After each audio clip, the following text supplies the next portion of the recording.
All right, we are live. I am Jason Burgos for Sportsnaut, and I am joined with, this is one of the great people in MMA. One of the people I love yet hate. It's a love hate. It's like Jorge Masvidal and Colby Covington. We just haven't reached the part where we're gonna fight yet, and that man is the one and only Ant Walker. He's a well-traveled MMA veteran, Sure Dog alum, my MMA news alum, the Body Lock now with MMA on point, which he's been doing for a long time. Anthony, Mr. Walker. It's been too long. The trenches are back together in a different location. How are you, sir? It's great, man. I'm happy to see you. As much as I despise you, you do make me happy in some odd, kind of sadistic way. So I'm glad that we are reuniting for this evening to talk about people getting punched in the face for money, something that has forged our friendship. I mean, and this is, I mean, I got like a bunch of different topics want to run down and talk about UFC 272, but let's just go right to the main event. We're all tuning out from it right now.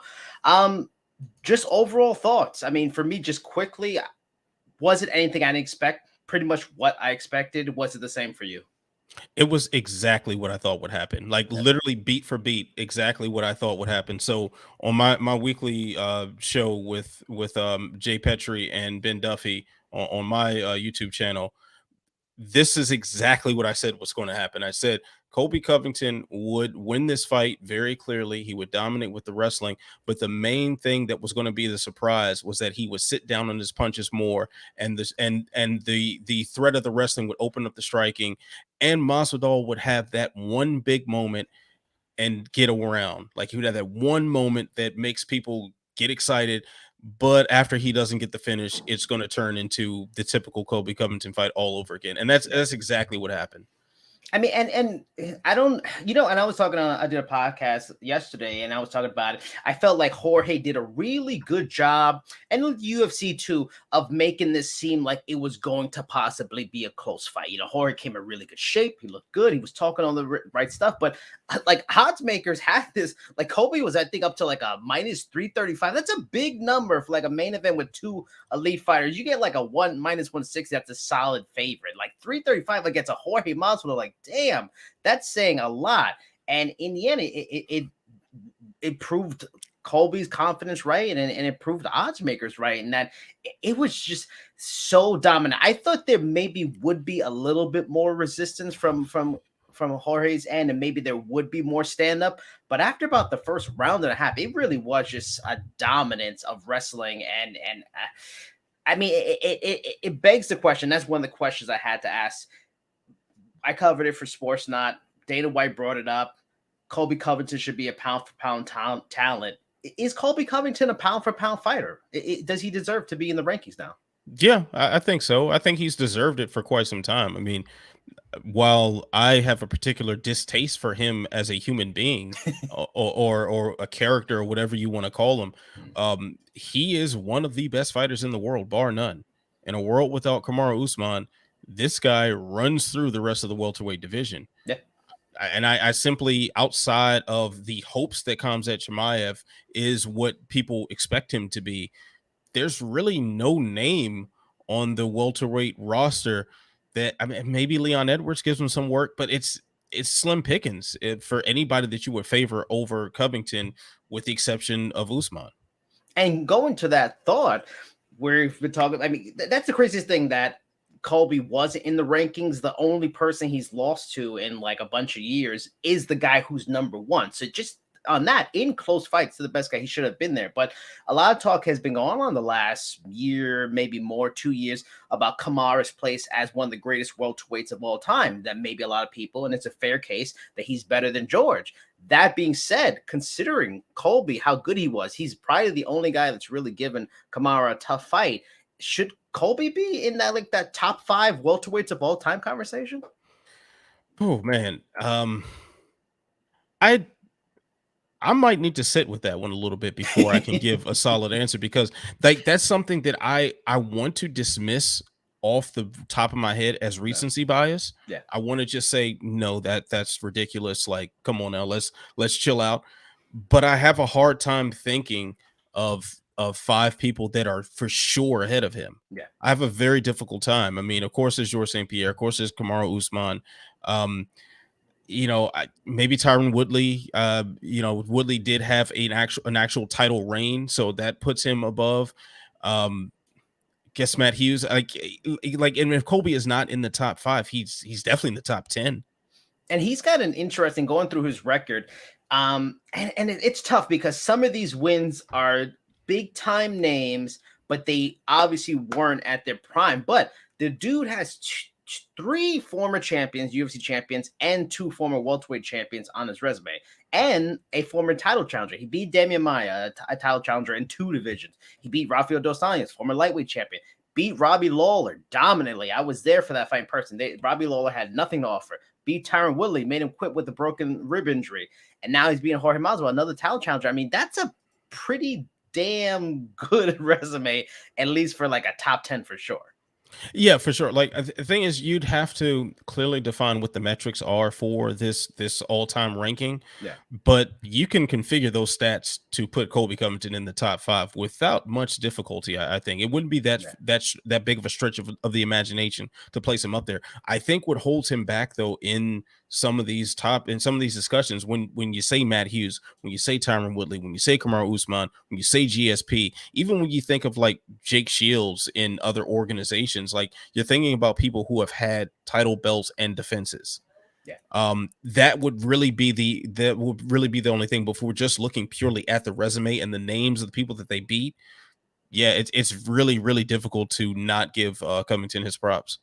I mean, and for those tuning in, Jason Burgos MMA, Sportsnaut, Anthony Walker, MMA, MMA on point, Sherdog veteran. The next thing I wanted to bring up is, and I think this is probably maybe the biggest question coming from the event: has Jorge Masvidal peaked? Did he become a superstar? Get this 5, multi-fight deal that's going to put him in the top 5 of athletes as he's declining. I mean, the guy's 37. He's got like 50 fights. Is he going to be on the bad luck of when the spotlight is the biggest, he's not going to be the best version of himself? He's now had 3 fights in a row. Obviously, he lost to the best welterweights of this generation, so there's still room for him to show something, but they've been dominant losses, all 3 of them now. And we looked at Tony Ferguson, who had some dominant losses, and he's really declined. Did Jorge Masvidal peak at the absolute wrong time? I guess so. But I wouldn't really necessarily call it the wrong time if he got this big contract. The only thing now that this big contract does is put him closer to the chopping block when the UFC realizes how much they got to pay this man. And if they're not getting the return as far as like his wins or the names you can put him up against, then they cut him loose. I think really, don't be surprised if you see Masvidal versus Conor McGregor in the very near future.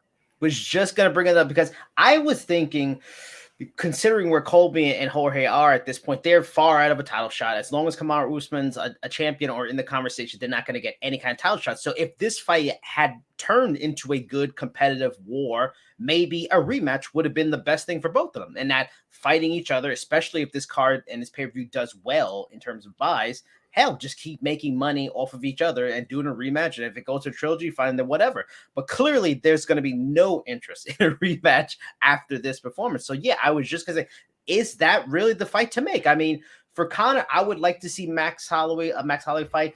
Yeah, Nate Diaz be great, but I feel bad for Nate. I don't want to wait for him to wait till the fall to finish out his contract. And we should all see Nate versus Dustin Poirier. But is that now at this point, considering where they both are? I think now they both lost 3 in a row, right? Conor's at 3 in a row. Khabib, yeah, Dustin Poirier. So he's lost 3 in a row. I think Conor's lost 2 in a row. Well, he lost to Khabib, right? And then he can't. He had Cerrone win. Yeah. The thing is, like, Masvidal is kind of, this contract has forced Masvidal into probably territory that he should be in at this stage of his career. Like, if you're not going to be out there fighting for the actual title, you can have the fun fights. You can have the McGregor fight. You can have I don't know if any bozo out there still wants to see him rematch Nate Diaz. But if there's some goofball out there that still wants that, you can make that happen. Like, but I really think what's going to happen. I think he's going to get he might get that McGregor fight. Say Leon Edwards falls short against Usman. I think you put him up against Leon Edwards because you can promote that much the way you did with the Covington fight. That, hey, this is actual personal bad blood. They can run the replay of the 3-piece in the soda backstage fight over and over again on the commercial. Yeah. That'll get a few people to pull up their credit cards, and then I think they use him as like a springboard for Chimaev and cut him loose. Yeah, that would probably be what happens, because if he's making that much money to where he's now top 3, I think they said, of current UFC athletes as far as their pay is concerned. Yeah, if you're not putting him in the biggest fights with the biggest names under the biggest lights, it's not going to be worth it to them anymore. Yeah, and he's going to have to seek employment elsewhere. Yeah, I agree. For anybody that's tuning in, please comment, ask questions, join in the conversation and stuff like that. The next thing I want to go to is it's just the corner stop. Before we get to the corner stoppage, let's just go through the fight card itself and just take a look at anything. Were there any fights that any performances or any wins that really stood out for you above the rest that made you take notice? I mean, Jalen Turner. Yeah. He put on a beautiful performance to close out the prelims. That was a pretty exciting one. Kevin Holland stood out to me as well. I think when we get deeper into the prelims, that the Klein and Smith fight stood out to me. It was a pretty exciting one. Yeah. But this was a good card overall with some really good performances. Yeah, I agree. I mean, now let's talk real quick about the corner stoppage. I mean, good Lord, I don't get this, and it's frustrating for this sport. As we know, things with CTE and all the stuff going on here, brain damage, all the craziness going on in fight sports, especially MMA. I mean, we see some of the results that come from boxing, and MMA still hasn't been studied on a level like some of these other sports and stuff like that. The idea that people just won't save these fighters from themselves. The corner, like, we can't ever rely on corners to stop fights anymore. It's just not going to happen. They're just not going to do it, because as much as they're afraid to disappoint their friend and like a brother, I think some of them don't want to do it because they don't want to mess with their money. Because if this fighter gets pissed and then he pieces out and he leaves them, so it's ridiculous. So and then the fight, these referees don't take it into their own hands. Oh well, who cares if you're not meant to be friends with the fighters? You're not meant to be friends with the trainers. You have a job to do. Step up and do the job. Like, the funniest thing is that they and the announcers jumped on this too with Moicano and Rafael Dos Anjos. So that's what we're talking about. The ringside doctor. Oh, he can see. It's not about if he can see or not. He's taking an ass whooping for like 4.5 rounds. Stop the fight. Live to fight another day. I mean, is there any way this can change, or this is a sport we just have to live with it? Somebody has to die. That's really what has to happen. Someone has to die, and it's so unfortunate. It is, if we have performances like that, by this trifecta of the corner being total ass, if we have Mark Goddard sitting on his hands the entire time, and we have the doctor who probably got his medical degree online, like, just saying that this is okay, with this can keep going on. It is a travesty that this was allowed to continue. Literally every single person that's watching this, except for the people that are in charge of the fighter safety, are screaming to stop this. There was literally no reason for this to go on, and even more so that this was an unnecessary 5-rounder in a co-main event that had no title attached to it, and it was a short notice fight. There was no reason for this to be 5 rounds. And then when you see a beating like that, how they allowed Moicano to answer the call for the 4th round is ludicrous. And then to once again say, hey, let's do that again for the 5th round. Yeah. And for Mark Goddard to recognize this is really bad. And bad enough to say, hey, if you don't do something different at the beginning of this round, I'm calling this. If you got to say that to the fighter, you probably should have called it, because and then if you do say that to the fighter and they go out there and literally just stare at the guy for the first 30 seconds, I mean, I don't understand what they're waiting for. I have Yeah, no idea. Um, this was a joke. Like this was sickening.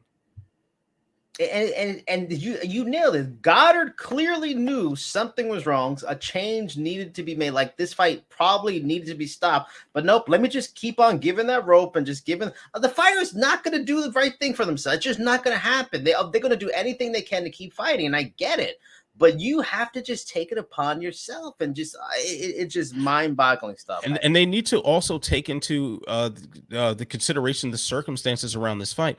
I while this was an extreme case, I get sometimes that they let a title fight go on a little bit longer. Yeah. I understand that more because so much is at stake. And granted, for every fight that these men and women take on, there is a lot at stake. But let's be real. We're talking about a short notice fight. Moicano was like hanging out with his family. Like he just like I think he just like got off the plane or something. Yes. It had some long flight to go back, hang out with his family and stuff. And a few hours later, he gets a call and he's right back on with several days' notice to fill in for a 5-rounder. The referee, the doctor, I mean, the corner is already stupid, so I'm not even. They don't exist in this equation. The referee should know this. The doctor should know this. Everyone who is in charge of this event taking place, the commission knows the circumstances surrounding this fight. They should understand this and judge it accordingly. And like, hey, man, you just showed up here a couple days ago. You proved how tough you are already. And please, can we do away with the notion that fighters need to go out there and show their heart? Yeah. If you are a mixed martial artist, if you are a boxer, if you are a kickboxer, if you are some sort of combat athlete that takes head trauma as just a part of the job description, you are already tough. Yep. You already have heart. You show heart every time you go in and out that gym. So there's no need to display all this heart where you're getting your brains battered out. Yeah, it's true. I mean, we have a few comments in the chat here. We got from J. Kevin Foster. He says, saddest part of it all is unlike NFL slush fund, when he's got CTE by 40 and brain dead, he doesn't have any insurance or funds to draw from. They need to get something from Daddy Dana after that display. It was detestable. I mean, I agree 100%. Also, J. Kevin Foster asks, you guys think Colby relinquished the choke to punch his face out towards the end of the fight? Probably. He probably did. He probably did. And that, I mean, I would expect something like that. When you have that level of dominance, you're going to start toying with somebody. You're going to start having fun with him. Like that was sort of like Randy Couture spanking Tito. Sort of like, I've got this totally under control. Yeah, I can just do what I want. I feel like hitting this guy, so let me just hit him. Like and then immediately afterward, Colby's just saying, slick stuff to him as they're getting up. Like, this was a total troll job from top to bottom. Yeah, I agree. I mean, going back to the card a little bit, let's talk about Bryce Mitchell. Big performance down before. Another, honestly, a fight that went the way I expected it to. A lot like Colby and Jorge, same kind of thing. Strong striker, has shown issues with wrestling against a guy who's really good wrestling with a fantastic gas tank. Also, props to Colby's gas tank. I mean, there's been a lot of great fighters that have had gas tanks. Diego Sanchez and the Diaz brothers, Tony Ferguson, Cain Velasquez, and they used it well. But this, like, his is second to none. Like, it really, like Joe Rogan mentioned, that thing is a weapon. But going back to Bryce Mitchell, what's next for Bryce Mitchell? I mean, this was a big test. This was a name guy, but a winnable kind of opponent, the right kind of matchup for him, but still a name. Where does he go from here? Looking at the rankings in the featherweight division, he's 11. Edson was in front of him at 10. You got Ige, Giga, Arnold Allen, Josh Emmett, Calvin Kattar is at 5. I don't think he gets a top 4 or 5. Do you think he can get a Calvin Kattar at 5, or is it more likely someone like maybe Giga Chikadze coming off that loss, or maybe a Josh Emmett? I don't know if he's booked yet, but like a guy who can wrestle pretty good, but also is a power puncher.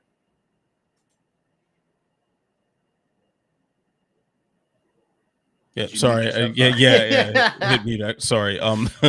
I think it's really going to depend on what the UFC wants to do with him, because you can boost him to title contention and throw primarily strikers in front of him, and he can sort of repeat this performance. You can throw Chikadze at him, and he's probably going to try to do the same thing against Shikaze, and I would expect him to have the same level of success as he did against Barboza tonight. You can even, I mean, Calvin Kattar's top 5 in the division. You can throw Calvin Kattar in front of him, and he's going to try to do the same thing. It has a strong chance of succeeding there. I think we start, but then if you start matching them up with the Josh Emmets, even a Dan Ige, like where you start having people who are better on the ground and are willing to take the dogfight no matter where you decide you want to be, that's when you start having hiccups. And we'll know what the UFC really thinks of him based on the next booking, because if they throw a primarily a striker in front of him, they want to shoot this guy to the moon. Yeah. No, that makes sense. I mean, what's his ceiling? Do you think he has top 5 featherweight possibilities, or it's still, even now, it's still wait and see? It's still hard to gauge how good he can truly be. I wouldn't downplay this at all. I think he is certainly top flight in the division. A win against Edson Barboza means a whole lot. And even if Edson Barboza is not necessarily going to be contending for the title in his near future, if ever, he has proven himself to be a serious competitor. And he's been there with the best of 2 divisions, 2 of the most competitive and stacked divisions in the whole sport of mixed martial arts. If you get out ahead of him, you're on rarefied air. So I think they're just gonna take it for what it is. Like, he beat a top flight name. More questions and thoughts from the chat. Mike Angel, he adds, rest in peace, Street Judas Masvidal. We also have another question from J. Kevin Foster. He asks, what opponents do you see for Colby after that display, knowing it's probably too soon for Usman again and Jorge with the loss? Well, where does Colby go from here? I mean, in the rankings for the welterweight division, I mean, there's some options. There's some interesting. Gilbert and Hamzat are pretty much matched up. Bilal and Vicente, I believe they are matched up. Leon's matched up. So he really is going to have to sit and wait. The only one that seems interesting, and I'd be open to it, and maybe he doesn't deserve this fight, but that's just the kind of character he is and the name he is. What are your thoughts on Colby and Wonderboy? I like that fight. That's probably the best fight you can make for Colby at welterweight, at least against a welterweight. I mean, he was calling for Dustin Poirier, and he's been trying to does that set fight that now happen? Does the Nate Diaz fight, they get squashed and they're going to do Dustin and Colby then? See, I want to say no, but at the same time, Nate Diaz is on the last fight of his contract and appears to be trying to see it to the end without hitting the negotiating table first. So it's really going to depend on what Nate Diaz wants to do. If Nate Diaz plays hardball, and they don't want to give him that Dustin fight, they're probably going to, give Dustin a little bit more money to go up to welterweight and fight Colby. And we know Colby will fight for a pay cut. So it'll happen. I think that's a stupid fight to make. I think that's really dumb. I think that's a bad look for Poirier, and I think it's a waste of time for Colby, but it is the entertainment business as well. So that's probably what's going to be next. And we'll get more horrific and ludicrous trash talk around Dustin's wife and all sorts of stupidity. So but give me Wonder Boy against Colby. Although I hate to see Colby beating a nice guy like Wonder Boy. If you're in the chat, please comment, drop a question, drop any thoughts you have on UFC 272 for us. I am Jason Burgos, MMA from Sportsnaut, joined with Ant Walker, MMA On Point, Sure Dog alum, my MMA News, and the Body Lock alum. I want to quickly go to Greg Hardy. I know you didn't get to see too much of the fight, but didn't have a great performance again. Sergey Spivak dominated, made it look pretty much easy. So the question for me is, after he gets off to this good start in his career, he's not really been that good. This is now his 3rd straight loss by TKO. Considering there is no interest from fans, a lot of MMA fans, in having him even be in this business, let alone be in the UFC, how he has been focused and showcased and all this kind of stuff. Does the UFC finally say, you know what, he isn't really getting that much better? He's losing. He's lost 3 straight. Do we cut bait? He probably isn't cheap. Does the UFC finally end the Hardy in the Octagon project? I certainly hope so, because this project failed long time ago. This was a disaster from jump. Like and the last he fought out his contract, so they don't have to make a big deal about it. They could just not re-sign him. That's it. Just don't send him a contract. Yeah. Just do that. All you have to do is not do something. I really don't understand what the fascination around Greg Hardy has been, aside from the very early, like, okay, he's going into MMA and he was this elite level football player, and what can an athlete this level do in MMA?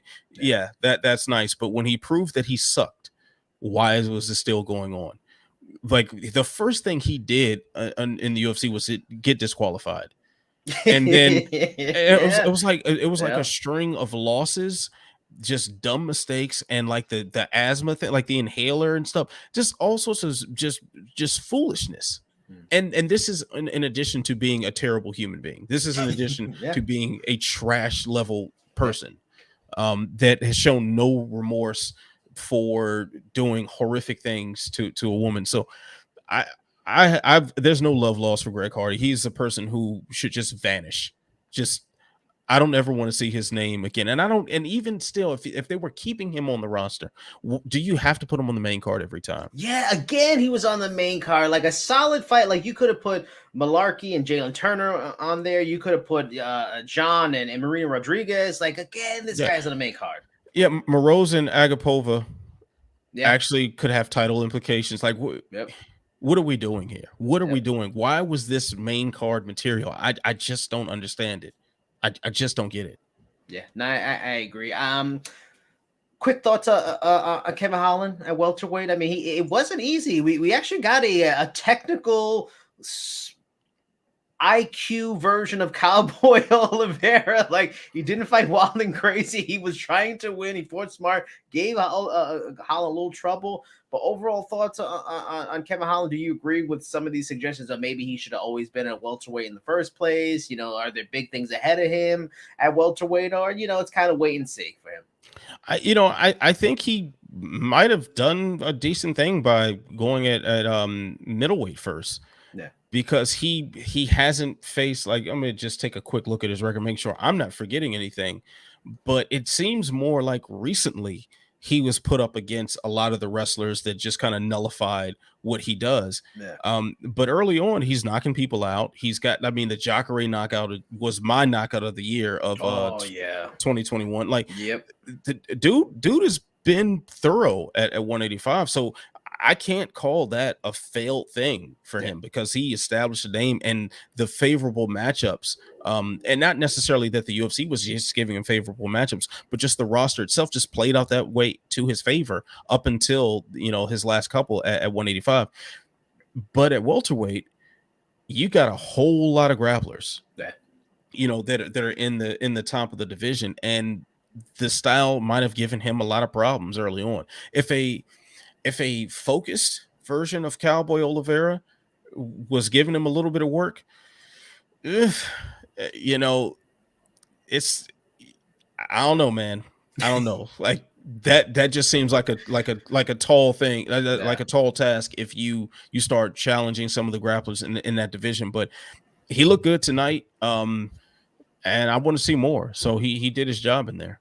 Is the Cerrone fight that he suggested, is that the fight to make? I mean, Cerrone's got the lows on anyway. I feel like Cerrone should be in the senior circuit fights, not fighting a Kevin Holland. Cerrone should like ride off on his AV into the sunset. Like, it's like that's a guy who really is like, okay, it's time to retire. Yeah. This Lozon fight, I hope is the end for him. Yeah. For his health and safety, like, this is not the thing to, and you definitely don't want to go up against a long rangy power striker like Kevin Holland. Yeah. If you have a chin that depleted and you're a guy who fights better at 155 anyway, this doesn't make a lot of sense to me. So so I don't want to see that Cerrone fight. Apparently I haven't watched like any post-fight interviews or anything like the backstage stuff. But from what Jose Youngs tweeted out at some point during the card, he said that Holland backstage, he walked back the Cerrone call out, and instead he wants to fight Daniel Rodriguez. I like that fight a lot. That's a good fight. Yeah, I that's a like good one. that fight Yeah. a whole lot. Yes, Yeah. please sign me up. All right, two more questions to wrap up this conversation on UFC 272. They still have not made Carla Esparza and Rose Namajunas. Did Marina Rodriguez do enough to possibly leapfrog Carla Esparza into a title shot against Rose Namajunas? I guess so, because there seems to be no rhyme or reason with this anyway. No. What is taking I, so long? It's like they don't want to give her this fight. it's crazy. Like it makes me think like maybe something happened behind the scenes that we don't know about. Yep. That like she pissed off UFC officials somehow. Yep. You know, and please forgive me, kill me in the comments if I'm forgetting about some headline where she like came in the office and like smacked Dana or something like that. But this doesn't make any sense, and it's such a promotable fight too. Yes, it's such a promotable fight.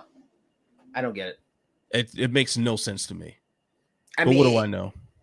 I mean, you know, a decent bit, a little bit. But yeah. I mean, it's rematch, former champions, one of Rose's few losses. It's an easy sell. Like I don't get what the holdup is.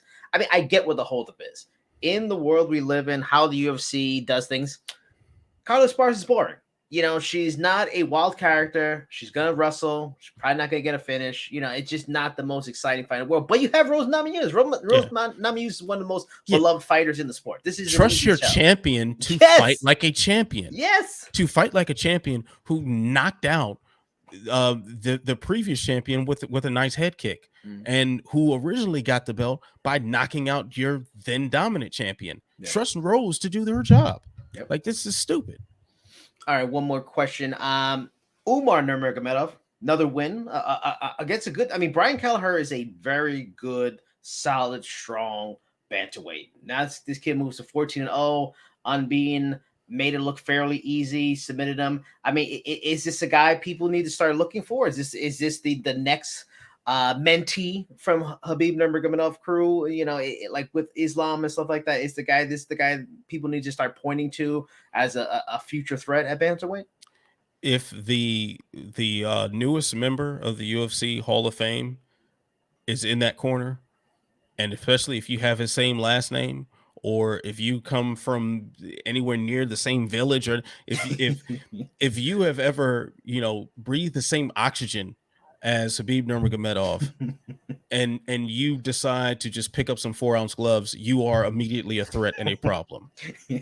People need to start paying attention. So yeah, this is clearly a guy to watch. If you handle Brian Kelleher with ease like that, that says a whole lot. Who's the better coach with more upside then? Is it Khabib or is it Henry Cejudo? I got to go with Khabib. Like, I haven't seen but one result with Henry Cejudo that I can think of. What does it just Figueroa, right? Anybody else that he's been cornering that I can't think of right off the top. John Jones been taking pictures in the gym. We ain't seen him fight. That's not enough. That doesn't do it. Yeah. Pictures of John Jones standing there looking mean don't move me. So, but who else has he been cornering? Because I'm sure I just haven't been paying a lot of attention to him. I mean, not what he had. Weili Zhang, she lost to. That's right. Yeah. Yeah, I mean, he's quartering stars. They're not necessarily all winning. So I guess it got a good, because Khabib has guys that are on the way up. They're looking good. Yeah, and Khabib has got is all across different promotions. He's got guys in Bellator. He's got guys in PFL. He's got guys in UFC. Like, he's got his own promotion. He's probably gonna, like, after Kevin Lee executes Diego Sanchez, he's probably gonna get one of his guys over by beating Kevin Lee. Like, this is Khabib is playing chess out here, man. It seemed like it was going that way a while ago. I mean, we saw all these, you know, guys from Dagestan with beards and no mustaches and just smashing people all over the place. And we're like, man, you know, maybe this is something, maybe it's nothing. But I mean, it's been going on long enough now that we have one legendary figure out there in Khabib. We have Islam, who I think is going to be champion. We have all these various other guys coming up. Is that the place now? Is Dagestan on the level with Brazil, the US, Canada, you know, Japan, as maybe South Korea? South Korea is coming along too, as like a legitimate MMA hotbed, like legitimate stars come out of this place now all the time? Yeah, I think it's been that way for a little bit now. Yeah. Like it's taken a little bit of time for things to settle. I mean, the loss of Khabib's father, Abdulmanap, well, I'm sure was a huge blow to that scene. Yeah.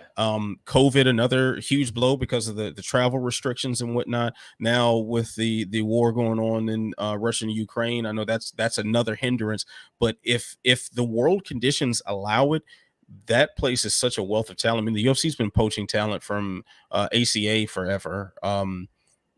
So everyone in the know has known that Dagestan has been the place for some serious mean guys that throw in the cage and rip some limbs off. And I love it too because I saw a segment on Vice News where they went to Dagestan, like these schools. Like it reminded me, it sort of reminds me of kids in the hood in like the Northeast, in Philly, in New York, Mm. DC, that bust their ass to play basketball to make it to the NBA. That's like their basketball team. Yeah. That's that's the main thing they can do to better their lives and their families' lives. And it's crazy. Same kind of thing, just all together, grinding together. A bunch of them is not going to make it, but they're all gonna work together somehow, and they're gonna force somebody else, and that's gonna make it. It's like it's crazy how it is. That's their basketball because it's not a well-to-do place. It's a poor part of the world.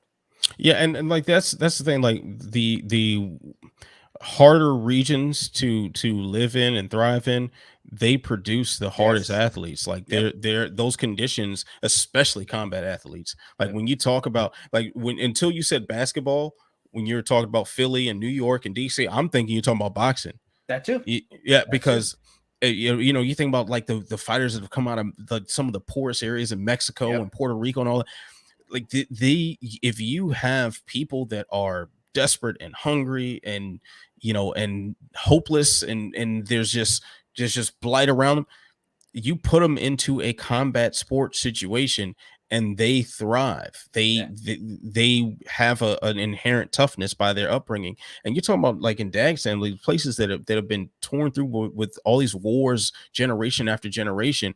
I remember, I want to say it was Ali Bagnutinov when he was about to fight Demetrius Johnson, and someone asked him about his nerves leading up to a title fight, and he's like, man, I grew up with like war helicopters above my bedroom when Yep. when I was a kid, and explosions and AK-47. Like, standing in a cage fighting a person is like the least of my worries. Yeah.